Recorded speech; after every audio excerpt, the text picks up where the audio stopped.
घडे मोक्ष सायुज्यता जोडे ऐसा संतांचा महिमा झाली बोलायाची सीमा तीर्थे पर्वकाळ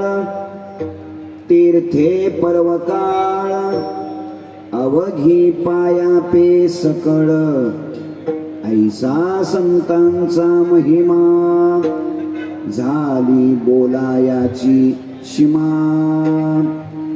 तुका म्हणे देवा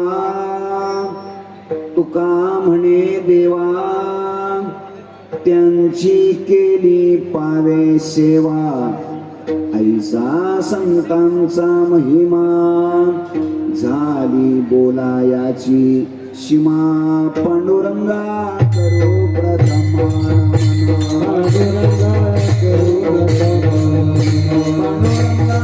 करू प्रथमा दुसरी चरणा संताची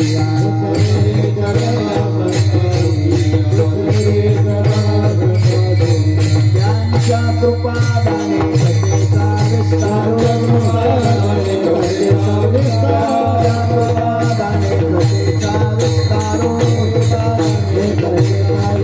बाबाजी सद्गुरुदास तुका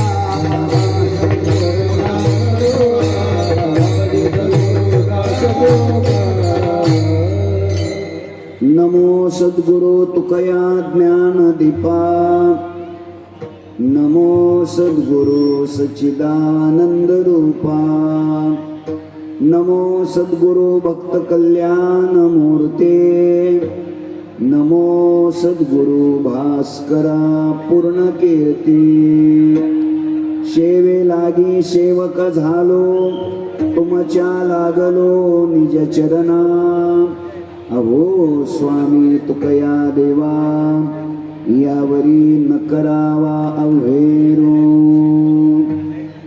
सकळही तीर्थे निवृत्तीचे पायी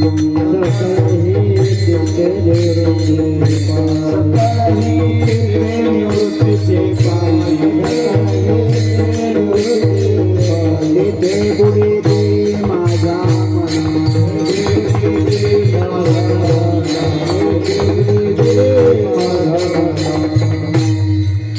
आलिंगन घडे मोक्ष सायुज्यता जोडे ऐसा संतांचा महिमा झाली बोलायाची सीमा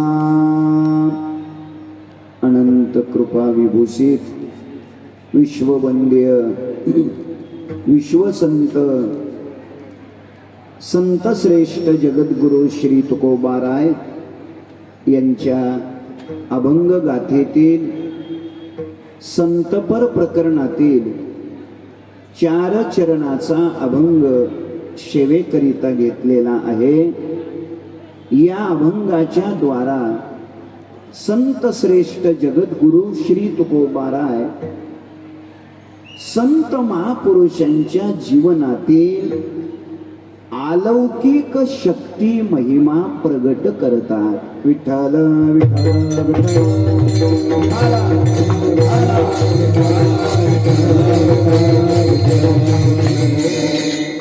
अनंत कोट ब्रह्मांड नायक अकारण कारण करुणा वरुणालय अखिल गुणनिधान भक्तवत्सल जगदाधार रुक्मिणी प्राण संजीवन भगवान श्री पंढरीश परमात्म्याच्या असीम कृपेद्वारा ज्ञान कैवल्य तेजो निधी विश्वमाऊली ज्ञानोबाराय वैराग्य शिरोमणी संत हृदय सम्राट विश्ववंद्य जगद्गुरु श्री तुकोबाराय आदी करून सर्व संत महंतांच्या आशीर्वादाने उपस्थित संत महंत भाविक सज्जन माता भगिनी संपूर्ण खोपोली मुंबई आणि संपूर्ण महाराष्ट्रातून महाराष्ट्राच्या शेजारच्याही प्रांतातून उपस्थित असलेले सर्व वैष्णव, सद्भक्त, अनुयायी, शिष्य परिवार या सर्वांच्या पवित्र उपस्थितीमध्ये परमपूज्य परमश्रद्धेय स्वानंद सुखनिवासी गुरुनाम गुरु सद्गुरु जोग महाराज यांच्या अनुकंपेने वारकरी संप्रदायातील आद्य संत थोर संत सद्गुरु श्री निवृत्तीनाथ महाराज यांच्या कृपेने आज या पवित्र ठिकाणी प्रातस्मरणीय थोर संत महान जलयोगी प्रातस्मरणीय सद्गुरु गगनगिरीजी महाराज यांच्या 16व्या समाधी उत्सवाच्या निमित्ताने उपस्थित वैष्णवांच्या सानिध्यामध्ये आजच्या या सेवेचं सौभाग्य या अनुग्रहित सद्भक्त शिष्य परंपरेच्या सर्वांच्या प्रेमातून महाराजांवर एकनिष्ठ श्रद्धा असलेलं व्यक्तिमत्व, वारकरी संप्रदायातील साधकावर प्रेम करणारं व्यक्तिमत्व, हरिभक्तीपरायण आदरणीय जनार्दन अण्णा चव्हाण वडगाव धायरी यांच्या प्रेमामुळं आणि महाराजांचे सर्व सद्भक्त शिष्य अनुयायी या सर्वांच्याच स्नेहामुळं आजच्या या सेवेचं सौभाग्य मला लाभलेलं आहे. संकल्पित वेळेमध्ये म्हणजे तशी तर वेळ संपलेली आहे, आपली 10 ते 12 अशी वेळ आहे आणि आता 12 वाजून 10 मिनिट झालेले आहेत, म्हणजे नियमाप्रमाणे आपली वेळ संपलेली आहे. आता कितीही वेळ चाललं तरी चालेल, आता वेळ तर संपून गेलेले, तेव्हा आता 3-4 वाजेपर्यंत घाबरू नका. साधारणतः 1 तासामध्ये अभंगाचं चिंतन करण्याचा प्रयत्न करूया. विठ्ठल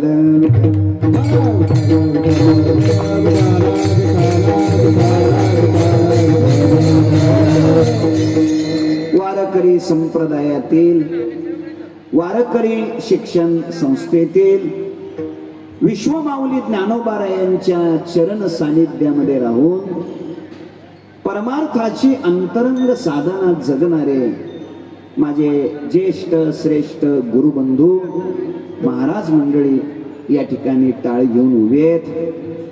हरिभक्ती परायण आदरणीय गायनाचार्य, मृदंगाचार्य, वारकरी संप्रदायातील एक दैदिप्यमान उज्ज्वल असे कीर्तनकार, वारकरी शिक्षण संस्था अत्यंत व्यवस्थितपणे चालवणारं व्यक्तिमत्व, हरिभक्तीपरायण माझे जीवलग स्नेही नवनाथ महाराज या ठिकाणी टाळ घेऊन उभेत.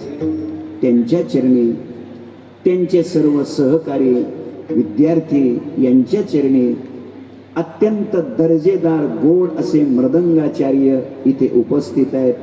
लातूर परिसरातून इथे ते पोहोचलेले आहेत, त्यांच्याही चरणी आणि समोर येऊन बसलेले सर्व वैष्णव आपणा सर्वांच्या चरणकमली मी अंतःकरणपूर्वक वंदन करतो, नतमस्तक होतो आणि चिंतनाला प्रारंभ करूया. परमपूज्य परमश्रद्धेय प्रातस्मरणीय सद्गुरु गगनगिरीजी महाराज यांच्या 16व्या पुण्यस्मरणाचं समाधी उत्सवाचं आजचा हा दिवस अत्यंत पवित्र दिवस आहे. आणि मला वाटतं महाराजांच्या षोडशीचाही कार्यक्रम सुदैव आहे, भाग्य आहे माझं की त्याही वेळेस सेवा आपण केली होती. महाराजांच्या प्रत्यक्ष समोरही 2 वेळा सेवा केली होती.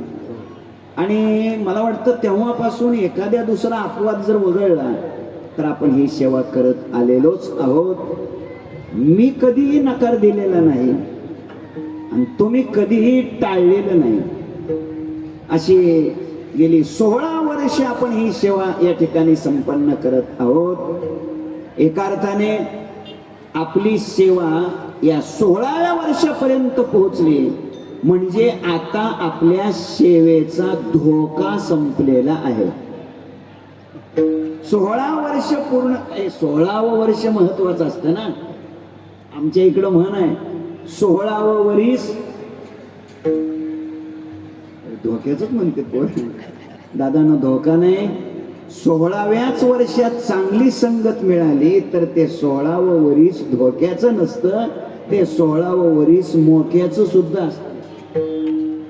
तेव्हा हे मोक्याच आहे. आणि आपली सगळ्यांची भेट झालेली आहे. आपल्या सर्वांच्या उपस्थितीत आपण ही सेवा करण्याचा प्रयत्न करूया. एक छोटी विनंती करतो माझ्या सर्व पुरुष बांधवांना, प्रेमाची विनंती करतो.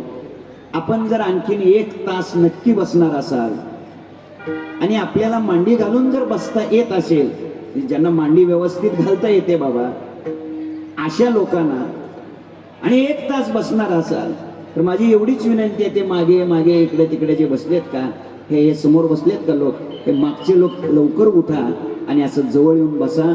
मी रात्रभर प्रवास करून संभाजीनगरहून इथपर्यंत पोहोचलोय. ते मागे मागे बसलेले मागे बघू नका, ते तुम्हीच उठा, मागचे उठा सगळे लोक आणि तो माझ्या जवळ या. ज्यांना खुर्चीवर बसल्याशिवाय मार्गच नाही अशांनी तेवढे बसा, बाकीचे सगळे जवळ या. उठा उठा, ते मागचे सगळे लोक उठा. अहो तिथं बसू नका, यांच्या जवळ या. हो इथे या, समोर या, समोर या, या जरा या, या बाबांच्या जवळ या. सगळे मागचे उठून पुढे या. माता भगिनींनी सुद्धा इथे आलात तर चालेल, काय अडचण नाही. असं समोर आलात तर चालेल. उठा माता भगिनी सुद्धा या. पुरुष मंडळी, शनी माणसं या लवकर पुढे, चला उठा, मागचे उठा. खुर्च्यावर बसल्याशिवाय मार्गच नाही अशाने फक्त बसा. ज्यांचे गुडघे चांगले आहेत त्यांनी माझ्या जवळ या. या या माता भगिनी या, या सगळे पुढे या. पुरुष मंडळी या सगळे. गप्पा मारत बसू नका बाबा. माग टोपीवाले बाबा, हे दोघं तिघं टोपीवाले गप्पा मारतात बघा. या पुढं या, इथं जवळ या जरा, अजून जरा जवळ या. या. विठ्ठल विठ्ठल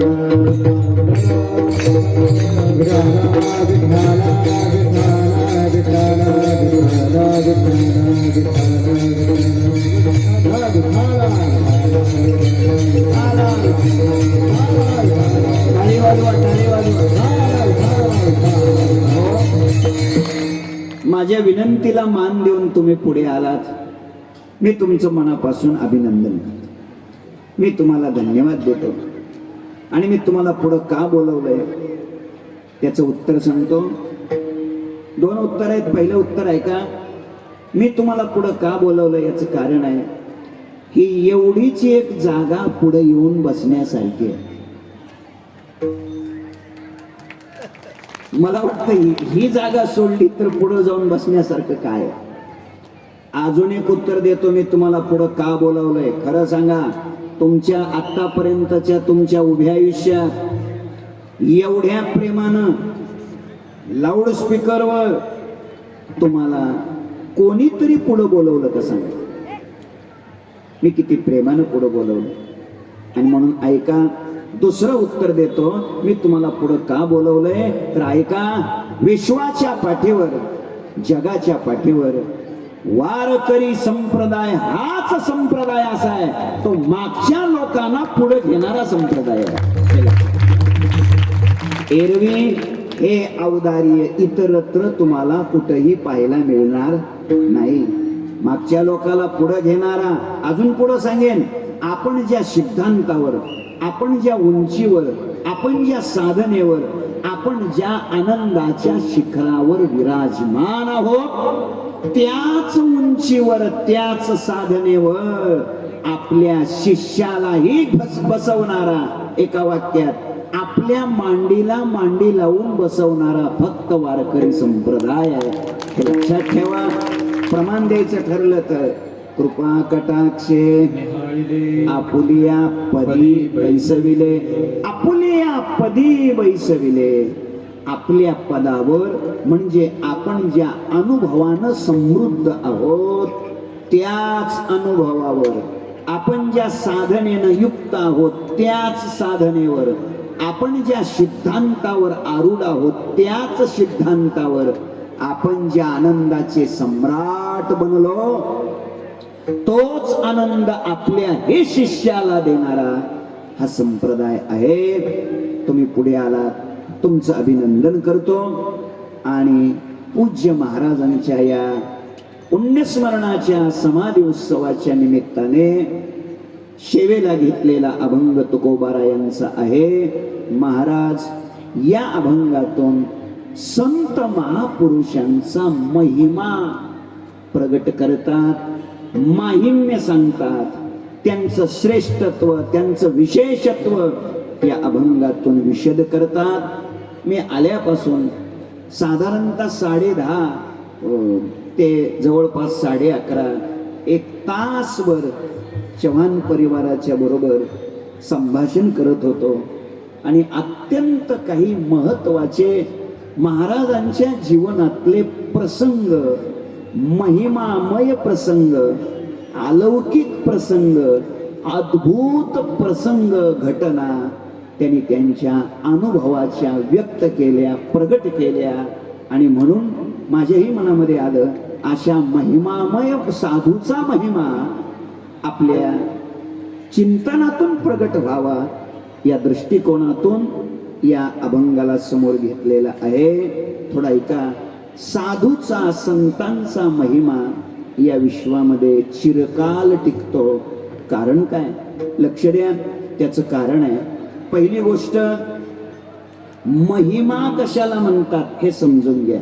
महिमा शब्दाचा अर्थ महत्व, मोठेपणा.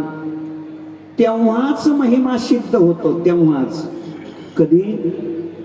3 निकष तिथं लागू झाले पाहिजेत, तेव्हाच ती गोष्ट माहिम्य पूर्ण वाटते. आपल्याला कोणत्या गोष्टीचं महत्व वाटतं? पहिला निकष सांगतो, आगतिकत्व हा पहिला निकष पाहिजे. आगतिकत्व. आगतिकत्व म्हणजे अचानक अनाहूतपणे कुठंही न पाहिलेलं, कुठंही न ऐकलेलं, असं पाहिला, असं ऐकायला मिळालं की ती गोष्ट महत्वपूर्ण वाटते, महिमा. पण ऐका, तेवढ्यावर महिमा अवलंबून होत नाही, आगतिकत्व असावं. आणि दुसरा निकष आहे अबाधित्व. ऐका, जे आपण कधीच न ऐकलेलं असतं, कधीच न पाहिलेलं असतं, त्याला अगतिकत्व म्हणा. पण ती ऐकलेली गोष्ट किंवा पाहिलेली गोष्ट कायम स्वरूपी टिकली पाहिजे. अबाधित्व असावं. कधी कधी असं असतं, अगतिकत्व असतं पण अबाधित्व नसतं. म्हणजे काय? न ऐकलेलं ऐकायला मिळतं, न पाहिलेलं पाहायला मिळतं, पण ते नष्ट होणारं जर असेल, संपणारं जर असेल, तर त्याचा महिमा वाटत नाही. जर ऐका, एखाद्या वस्तूचा, एखाद्या व्यक्तीचा, एखाद्या तत्वाचा मोठेपणा कधी वाटतो? त्याचे 3 निकष सांगतोय मी. पहिला निकष अगतिकत्व, म्हणजे अचानकपणे कधी न पाहिलेलं, न ऐकलेलं ऐकायला मिळावं, एक. दुसरा निकष, ते अबाधित असावं, नष्ट न होणारा असावं, नाशाला न जाणारा असावं. आणि तिसरा निकष सप्रयोजनत्व, ते आपल्या जीवनात उपयोगाला येणारं असावं, म्हणजे ते आपल्या फायद्याचं असावं. फायद्याचं असावं एक, कायम टिकणारा असावं दोन, आणि अचानक समोर यावं तीन. मगच आपल्याला त्याचा काय वाटतो? महिमा वाटतो. थोडा ताण द्या बुद्धीला, जास्त नाही पण थोडा ताण द्या. कधी कधी आगतिकत्व असतं पण अबाधित्व नसतं. आमच्या भागामध्ये येरमाळा नावाचं गाव आहे, तिथं जत्रा भरते चैत्र महिन्यामध्ये. आणि मग ऐका, लोक कसे पैसे मिळवायचे काही लोकांना सांगावं लागत नाही. कोणता प्रकार करून लोक पैसे मिळवतील हे सांगता येत नाही. पुढचं अजून एक वाक्य ऐका, पैसे कसे मिळवायचे हे कोणालाच शिकविण्याची गरज नाही. पण पुढचं वाक्य ऐका, मिळवलेले खर्च कसे करायचे हे मात्र शिकविण्याची गरज आहे.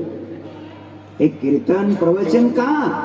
तर संपत्तीचा सदुपयोग कसा करावा हे समजण्यासाठी याची गरज आहे. लक्षात ठेवा, पैसे कसे मिळवावे हे कोणाला शिकवावं लागत नाही.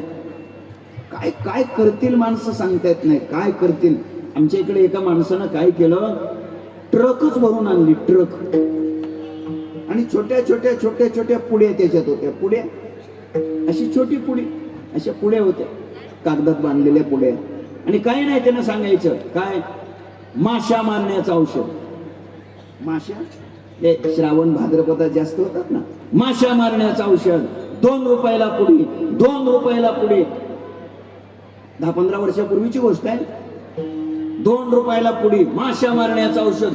लोकांची तुंबळ गर्दी, तुडुंब गर्दी, प्रचंड गर्दी. फक्त त्याने सांगायचं, औषध महत्वाचं आहे, औषध इथं उघडून बघू नका, औषध घरी गेल्यानंतर जेवायला बसल्यानंतरच उघडा, इथं मात्र उघडायचं नाही. लोक म्हणाले ठीक आहे, काय हरकत नाही, 2 रुपयाला पुढे, 2 रुपयाला पुढे. अहो तास 2 तासात ट्रक रिकामा. सगळे लोक घरी घेऊन गेले.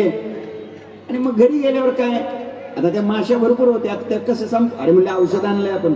पुडी काढली, ती खिशातली पुडी काढली, त्या पुडीच्या आतमध्ये एक दुसरी पुडी होती.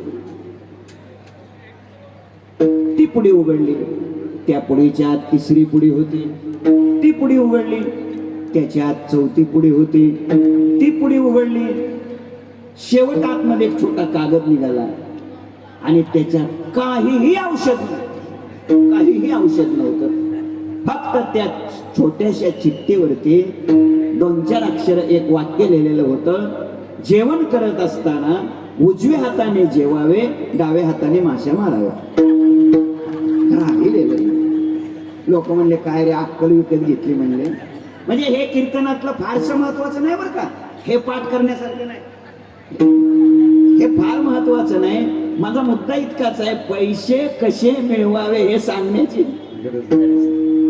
कसे लोक काय काय असत. मग त्या येरमाळ्याच्या त्या जत्रेमध्ये एका जणाने असंच केलं, भली मोठी कणात दिली, मोठे मोठे बोर्ड लावले, बॅनर लावले आणि बाहेर लिहिलं, हेला भुसा खा रहा है.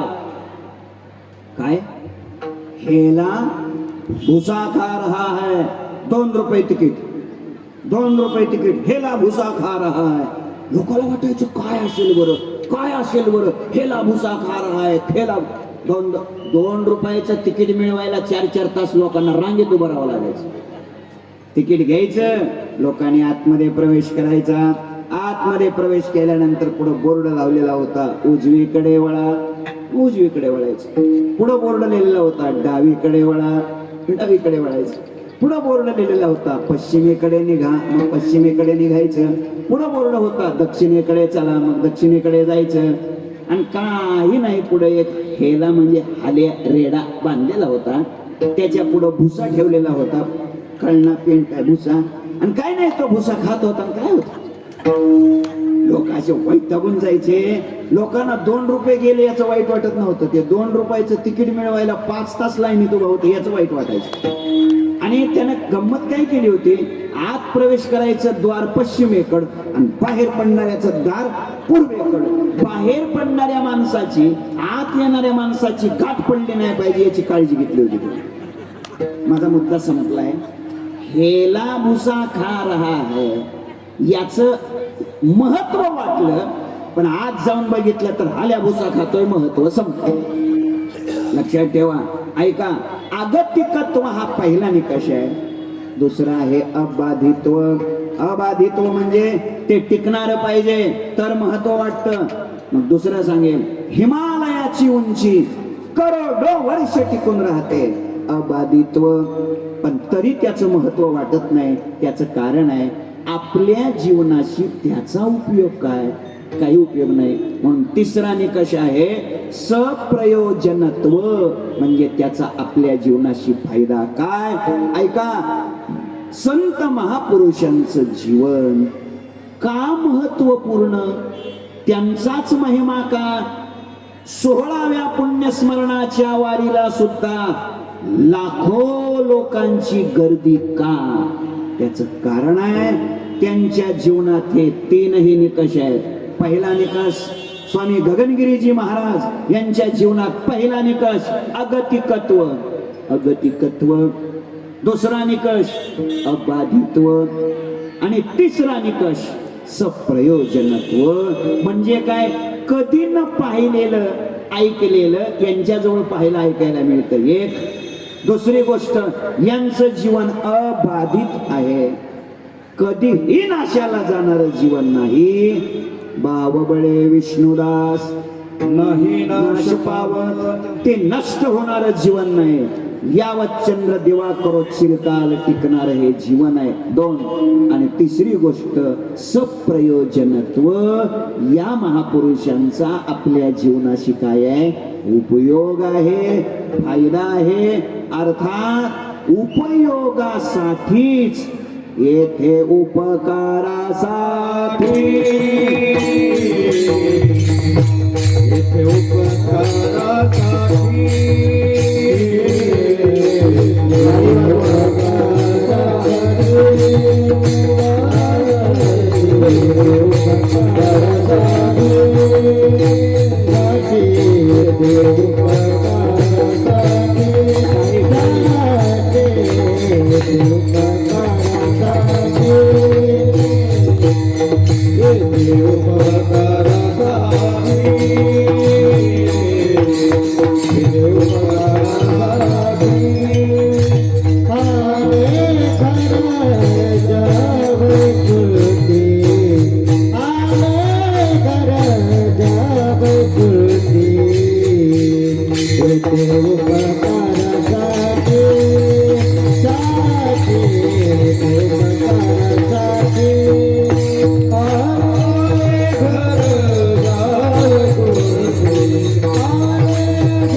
उपकारासाठी आले. घर ज्या वैकुंठी, ज्या वैकुंठी घर ते उपकारासाठी येथे आले. ऐका, संत उपकार करण्यासाठीच येतात. पुढे सांगतो, उपकारासाठी केले हे उपाय, येणे विन काय चाळामा. ऐका, संत महात्मे येतात ते केवळ उपकार करण्याकरता. जगाच्या कल्याणा संतांच्या विभूती, देह कष्ट भीती परोपकारे, केवळ उपकार करणं, समाजाला आपला उपयोग कसा होईल याचाच जे रात्रंदिवस विचार करत असतात त्यांचं नाव काय आहे? संत आहे. आणि म्हणून ऐका, सद्गुरु समर्थ सद्गुरु श्री गगनगिरीजी महाराज यांचं जीवन उपकारासाठीच असलेलं जीवन.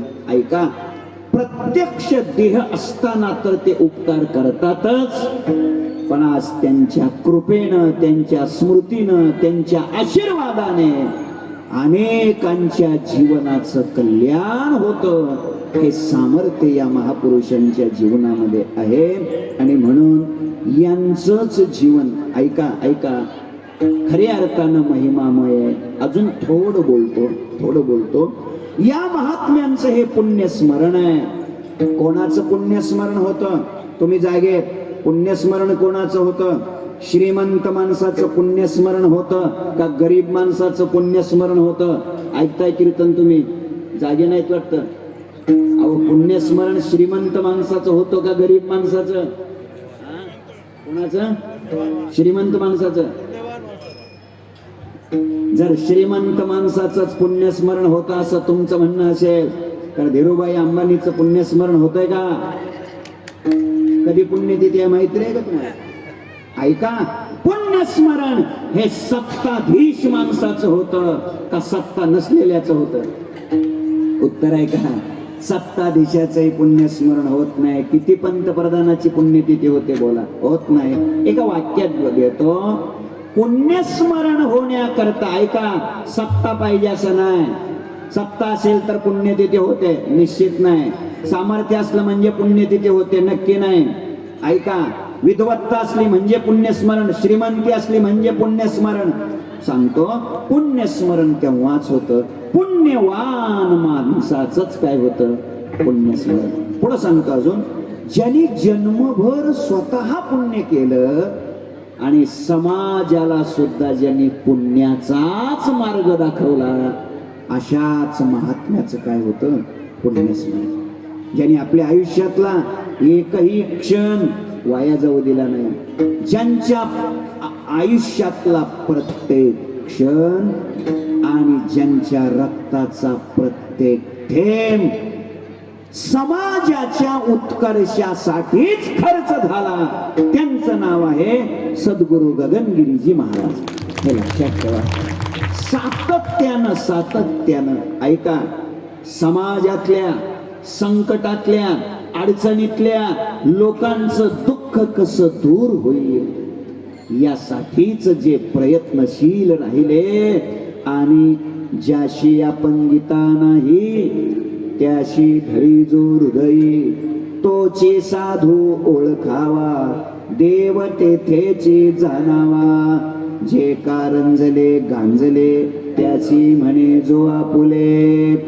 मी स्टेशनला उतरल्यानंतर अण्णा रिक्षात बसून येत होतो. त्या रिक्षात बसलेल्या लोकांना त्यांना काय माहिती आहे बुवाचं कीर्तन आहे म्हणून. 2 माता भगिनी होत्या आणि 2 पुरुष होते. 2 आणि 2 4 आणि 5 माणसं आणली त्यांनी एका रिक्षात. कसा बसला असेल विचारू नका. आणि मग त्यांची चर्चा होती. चर्चा काय गोड चर्चा होते. ते म्हणाले 4 दिवसापासून उत्सव चालू आहे, 4 दिवसापासून वाटप चालू आहे, 4 दिवसापासून वाटप चालू आहे. आज तर जास्त संख्या राहणार आहे, कारण आज जास्त वाटप केलं जाणार. एक लक्षात असू द्या, म्हणजे जे अडचणीत आहेत, जे संकटात आहेत, त्यांना इथं चादर दिली जाणार आहे, इथं रजई दिली जाणार आहे, इथं पांघरायला दिलं जाणार आहे, अंतरायला दिलं जाणार आहे. असं काही वाटप चालू आहे म्हणे. चला चला. मी का आपल्याशी बोलतोय आता, ते माझ्या बरोबर रिक्षात आलेले आता इथं नसणार याची खात्री बाळगून बोलतोय. हे लक्षात असू द्या. मी का सांगायला लागलोय, संत महात्मे ऐका, सगळ्यांना आपली मदत कशी होईल याचाच ते काय करतात, प्रयत्न करतात. आणि मदतच करत राहिलं पाहिजे, देतच राहिलं पाहिजे, सहकार्यच करत राहिलं पाहिजे, दातृत्वच संपन्न राहिलं पाहिजे. हा त्यांचा खऱ्या अर्थानं पायंडा असतो. आणि म्हणून त्यांचं जीवन महिमामय आहे.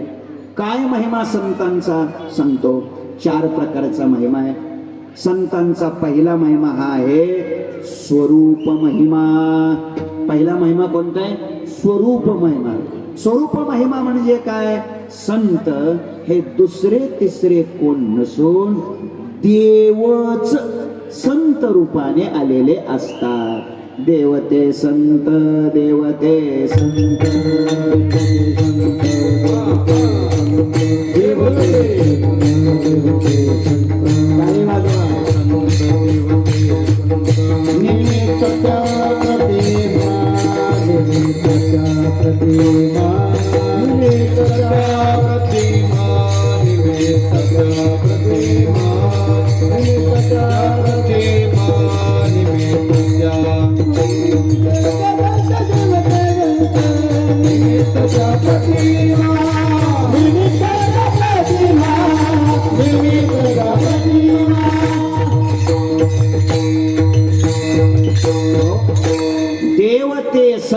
देवते संत. ऐका जरा, देवानेच करुणा नावाच्या उपाधीला स्वीकारलं की करुणा नावाच्या उपाधीनं युक्त जे चैतन्य त्याचं नाव आहे संत. संत म्हणजे दुसरे तिसरं कोण नसून प्रत्यक्ष देवच संत रूपाने काय करतात, अवतार घेतात. ब्रह्ममूर्ती संत जगी अवतरले या न्यायाने. थोडक्यात काय, हे संत हे महात्मे म्हणजे प्रत्यक्ष कोण आहेत, देवच आहेत. देवच आहेत. लक्षात ठेवा, देवाला हात पाय कान नाक डोळे असं शरीर घेऊन आपल्या समोर येता येत नाही. स्वतः देवच या महात्म्याचं रूप धारण करतो आणि येतो. आणि म्हणून ऐका, ओव्या भरपूर आहेत. ज्ञानोबाराय सांगतात, ते वर्तत दिसते देही परिते देहीना माझ्या ठाई, आणि मी तयांचे हृदय समग्रासे सविस्तर वटत्व जैसे बीजकणिके माझे असे आणि बीजकणो सामावे वटी जेवे तेवे आम्हा तया परस्परे बाहेर नामाची अंतरे वाचून आतोवट वस्तू विचारे मी तेची ते ऐका हे संत हात पाय कान नाक डोळे ऐका असं जरी दिसत असलं तरी हे आपल्याला असं दिसतंय पण ते मुळात प्रत्यक्ष स्वरूप कोणाचं आहे देवाचंच आहे हा त्यांचा स्वरूप महिमा काय स्वरूप महिमा ऐका संतांचा दुसरा महिमा आहे कोणता त्याचं नाव आहे गुण महिमा गुण महिमा कृपाळू उदार माझा ज्ञानेश्वर तया नमस्कार वारंवार कृपाळूपण करुणामय जीवन आलेल्यावर कृपा करणं हा त्यांचा गुण महिमा आहे ऐका ते कृपाच करत असतात सदैव कृपा करत असतात जरा ऐका त्यांच्या जीवनात कितीही कठोर प्रसंग आला तरी सुद्धा ते त्यांची कृपा करुणा बाजूला जाऊ देत नाहीत ते येऊ द्या 108 वेळेला तो यवन शांती ब्रह्मनाथांच्या अंगावर पान खाऊन काय होतो थुंकतो तरीही नाथ महाराज त्याच्यावर रागावले नाहीत कृपाच केली प्रसाद देऊनी मुक्त केला ऐका ऐका मंबाजी बुवानी तुकोबारायांना काठ्याने मारलं तरी सुद्धा तुकोबाराय रागावले नाहीत जरा लक्ष द्या तुकोबारायाने फक्त डोळा वटारून बघितलं असताना तर मंबाजीला सरपण सुद्धा लागलं नसतं नाही कळलं तुम्हाला सरपण लागलं नसतं म्हणजे बिगर सरपणाचा पेटला असता जागेवर ताकद होती तुकोबारायाच्या डोळ्यात नाही केलास नाही केलं उलट रात्री ते कीर्तनाला नाही ऐकायला आले म्हणून तुकोबाराय त्यांच्या घरी गेले म्हणले तुम्ही रात्री कीर्तनाला आले नाही माझ्या मला करमलं नाही तुम्ही न आल्यामुळं कदाचित तुम्ही दुपारी मला मारलं ना आणि मग माझं शरीर दगडासारखं आहे ऐकताय का तुम्ही माझं शरीर दगडासारखं आहे तुम्ही मारल्यामुळं तुमचे हात दुखत असतील थोडे हात चुपू का तुमच्या हाताला थोडं तेल वगैरे लावू का हे ध्यानात ठेवा हे मला म्हणायला सोपं आहे तुम्हाला हे ऐकायला बी सोपं आहे पण असाच प्रसंग जर माझ्या जीवनावर आला आणि समजा कोणी काठ्याने मारलं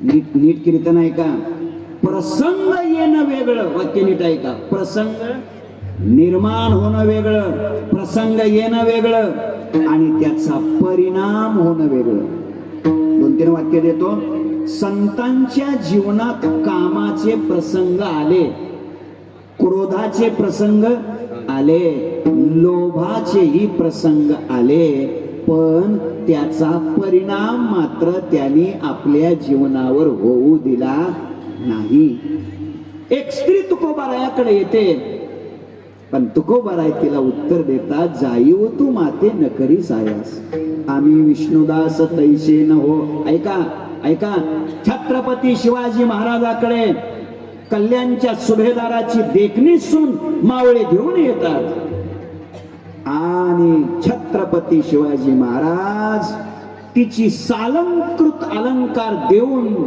तिची बोळवण करतात माझा मुद्दा समजून घ्या छत्रपतीच्या जीवनात कामाचा प्रसंग आला तुकोबारायाच्या जीवनात कामाचा प्रसंग आला अजून सांगतो स्वामी विवेकानंदांनी धर्म परिषदेमध्ये जेव्हा आपलं भारतीय तत्वज्ञान प्रगट केलं सगळ्या जगावर प्रभुत्व निर्माण झालं आणि म्हणून अमेरिकेतील एका अत्यंत उच्च गर्भ श्रीमंताची एकुलती एक मुलगी स्वामी विवेकानंदांना घरी बोलावलं जातं आणि ती हात जोडून उभं राहते आणि ती महाराजांना म्हणते महाराज माझी एक इच्छा आहे म्हणे काय इच्छा आहे काही नाही मला असं वाटतं तुमच्या सारखा मुलगा माझ्या पोटी जन्माला यावा काही लोक डायरेक्ट बोलतात आणि काही लोक इनडायरेक्ट बोलतात तुमच्या सारखा मुलगा माझ्या पोटी जन्माला यावा एवढीच माझी इच्छा आहे काय स्वामी विवेकानंदांनी उत्तर दिलं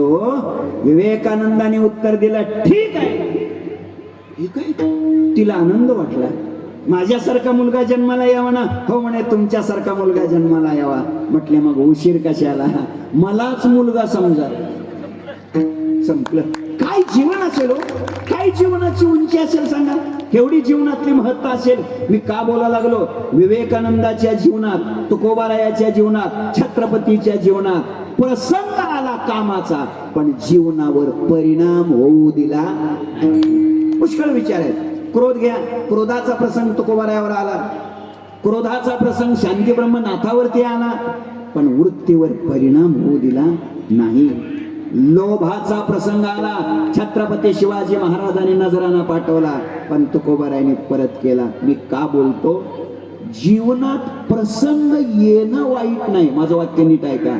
कामाचा, क्रोधाचा, लोभाचा प्रसंग येणं वाईट नाही. अहो, पाण्यात उडी घेतल्यानंतर बोहुरे असणारच, लाटा असणारच, पाणी ओढणारच.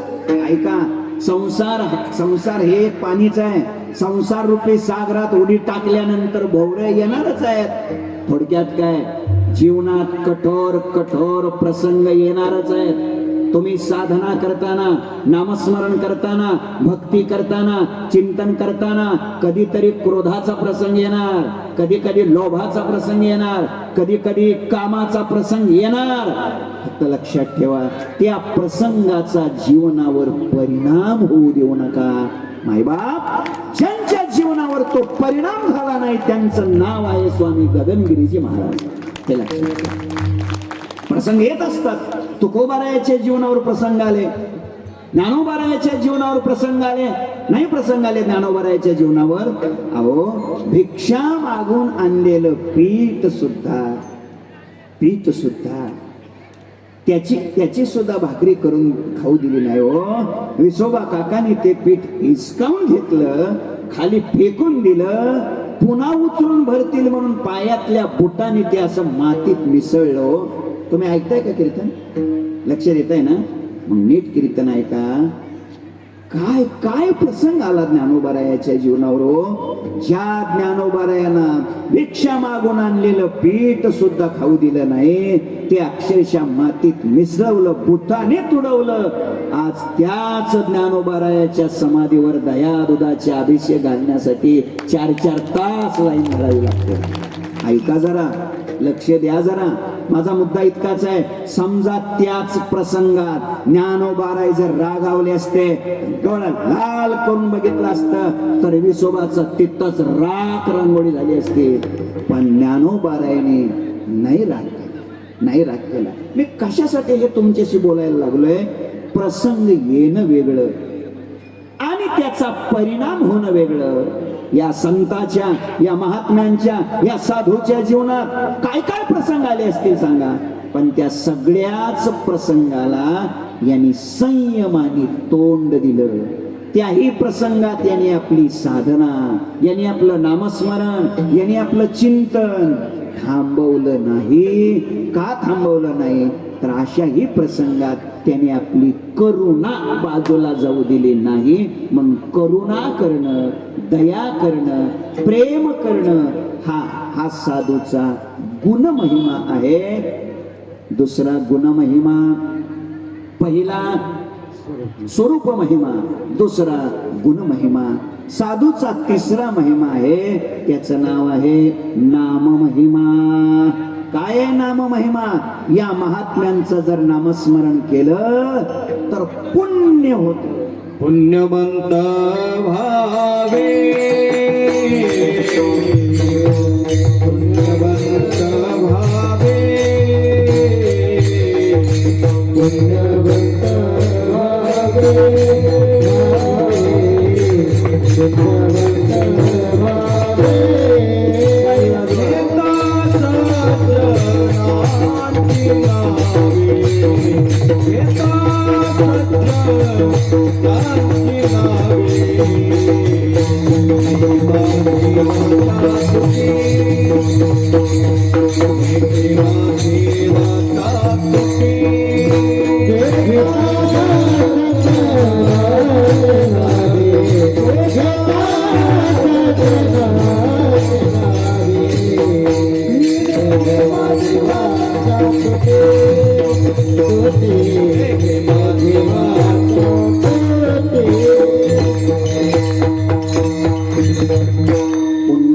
व्हावे घेता सज्जनाची नावे. ऐका, लक्ष द्या. संतांचा तिसरा महिमा सांगा लागलोय मी, नाम महिमा. पहिला सांगितला स्वरूप महिमा, दुसरा गुण महिमा, तिसरा आहे नाम महिमा. यांचं फक्त नामस्मरण केलं, जय गगनगिरी जय गगनगिरी जय गगनगिरी असं नामस्मरण करा, नामचिंतन करा. जय ज्ञानोबाराय जय तुकोबाराय. आपले श्रद्धास्थान जे जे संत आहेत या संतांचं नाव फक्त घ्या. काय ताकद आहे, काय सामर्थ्य आहे यांच्या नावामध्ये. आजही 700 वर्ष होऊन गेली.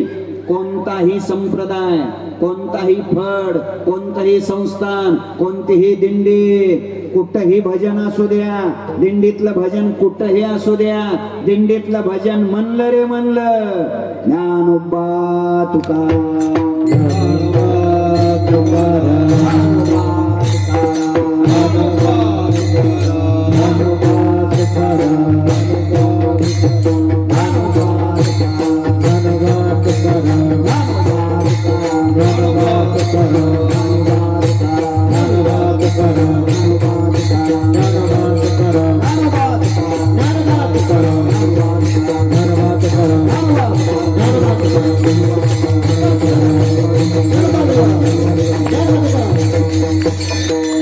कोणत्याही दिंडीत, कोणत्याही फडावर, कोणत्याही संस्थानात कुठंही जा, भजन म्हणलं की कोणतं आहे? ज्ञानोबा तुकाराम. असं कुठं पाहायला मिळालं का? ही खूपच श्रीमंत लोकांची दिंडी आहे, मग त्याच्यातलं भजन अदानी अंबानी अदानी. नाही, असं कुठं बघायला भेटलं का तुम्हाला? काय हे लय ही जास्त पुढारी लोकांची दिंडी, ह्याच्यात पुढारी लय येतं, मग त्याच्यातलं भजन आमदार खासदार आमदार. नाही नाही नाही, शक्यच नाही. भजन म्हणलं की ज्ञानोबा तुकाराम. का बरं? त्यांच्या नावात ताकद आहे, नावात सामर्थ्य आहे. लक्षात ठेवा, ज्ञानदेव म्हणता, ज्ञान देव देतो, वासुदेवची होतो, अखंड वदनी व देतो. त्यांचं नामस्मरण केले की पुण्य होतंय. एक अजून नाम महिमा काय? त्यांचं नामचिंतन केले की पाप नष्ट होत. घेतो सज्जनाची नावे, घेतो सज्जनाची नावे,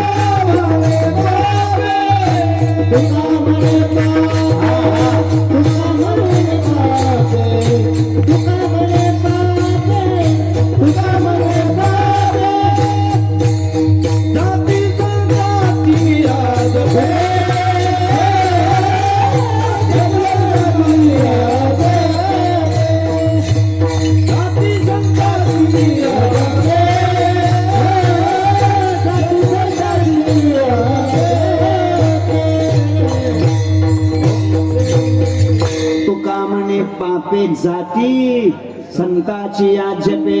लक्ष द्या, संतांचा जप केला, संतांचं नाम घेतलं की महिमा काय? पाप जात आणि पुण्य होतं. आपल्या जीवनाला तकलीफ कशामुळे आहे? पापामुळं. आपण जे दुःख भोगतोय त्याचं कारण काय आहे? पाप. पाप लोक म्हणतात हेच आमच्या नशिबाला आलंय ना, मागचं पाप. ऐका, दुःखाचा भोग म्हटलं रे म्हटलं की त्याचं कारण काय? पाप. आणि सुखाचा भोग म्हटलं की पुण्य. पुण्य. असं कोणी म्हणतो का 1.5 कोटीच्या गाडीत फिरताना काय करता? आमचं पाप. ऐका, म्हणजे सुखाचे भोग म्हटलं रे म्हटलं की सुख कशामुळे असतं? पुण्यामुळं.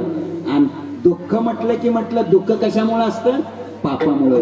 मग ऐका, सगळ्यालाच वाटतंय काय? आपल्या जीवनातलं पाप गेलं पाहिजे आणि आपल्या जीवनात पुण्य झालं पाहिजे. मग पाप जाण्यासाठी आणि पुण्य होण्यासाठी केलं काय पाहिजे? संतांचं नाम. एरवी ऐका, एरवी पाप जाण्यासाठी शास्त्रानं सांगितलेली साधनं वेगळी वेगळी आहेत, पुण्य होण्यासाठीची साधनं वेगळी वेगळी आहेत. पण संतांचं नाम हे असं साधन आहे, त्या एकाच साधनानं पापही जातं आणि पुण्यही होतं. हा संतांचा नाम महिमा. ज्ञानदेव चतुराक्षरी जप हा करीतो सर्वज्ञा. ज्ञान विरहित ब्रह्म प्राप्तीची संज्ञा. ज्ञाता निजांगे होय ऐशी ज्याची प्रतिज्ञा. ज्ञानाग्नीने पापे जळती हे ज्याची आज्ञा. ज्ञानदेव ज्ञानदेव म्हणतात ज्ञानदेव देतो, वासुदेवची होतो अखंड वदनी देतो. म्हणून दादानो, म्हणून मायबाप आयुष्यातली वेळ वाया जाऊ देऊ नका. सतत उठताना, बसताना, बोलताना, झोपताना, जेवताना, प्रत्येक कर्म करताना आपण संतांचं नाम घेतलंच पाहिजे. हा आहे तिसरा त्यांचा नाम महिमा. पहिला स्वरूप महिमा, दुसरा गुणमहिमा, तिसरा आहे नाम महिमा आणि बस. आणि चौथा आहे शक्ती महिमा. चौथा काय आहे? शक्ती महिमा. आता शक्ती महिम्यामध्ये प्रकार दोन आहेत. शक्ती महिमेचे दोन प्रकार आहेत. एक लौकिक शक्ती महिमा आणि दुसरा अलौकिक शक्ती महिमा. सांगताय का? लौकिक शक्ती महिमा. लौकिक शक्ती महिमा प्रत्येक संतांचा वेगळा वेगळा असतो. अलौकिक शक्ती महिमा मात्र सर्व संतांचा एकच असतो. अजून ऐका, लौकिक शक्ती महिमा लोकांना दिसणारी जी शक्ती तिचं नाव लौकिक शक्ती. आणि अलौकिक शक्ती महिमा लोकांना न दिसणारा, लोकांना न कळणारा पण सर्वच संतांकडे असलेला महिमा, त्याचं नाव आहे अलौकिक शक्ती महिमा. ऐका, अगोदर लौकिक शक्ती महिमा सांगतो. प्रत्येक संतांचा वेगळा वेगळा असतो बघा, वेगळा वेगळा. उदाहरणार्थ चालविली जड भिंती हा महिमा शांती ब्रह्म नाथ महाराजांच्या बाबतीत चालेल का? तुम्ही जागे. चालविली जड भिंती हा महिमा नाथ महाराजांच्या बाबतीत चालेल का? नाही चालणार, नाही चालणार. यवन अंगावरी थुंकला प्रसाद देऊने मुक्त केला हा महिमा संत निळोबारायाच्या बाबतीत चालेल का? नाही चालणार, नाही चालणार. फिरविले देऊळ जगा माझी ख्याती हा महिमा नाथांच्या बाबतीत चालेल का? नाही चालणार, नाही चालणार. उदका माझी वया ठेवणी कोरड्या दाखवणे रोकड्या विश्वजना हा महिमा, हा महिमा ज्ञानोबारायाच्या बाबतीत चालेल का? नाही चालणार. मला वाटतं मला काय म्हणायचंय तुमच्यात थोडं ध्यानात आलंय. प्रत्येक संतांचा लौकिक महिमा हा काय आहे? वेगळा वेगळा आहे, वेगळा वेगळा आहे. तो याचा त्याला आणि त्याचा याला लावून चालत नाही. अजून सांगतो, हा लौकिक शक्ती महिमा संतांनी का दाखवला? जरा ऐका, का दाखवला? ज्ञानोबारायांना भिंत चालवण्याची हौस होती का? जर भिंत चालवायची हौसच असती, ऐका बाबा लक्ष द्या, इकडे बघा, भिंत चालवण्याची हौसच असते तर मग ज्ञानोबारायांनी गावोगावी जाऊन भिंती चालवल्या असत्या. हौस नव्हती, नाविलाज होता. तसा प्रसंग निर्माण झाला होता. भिंत चालवल्याशिवाय पर्याय नव्हता.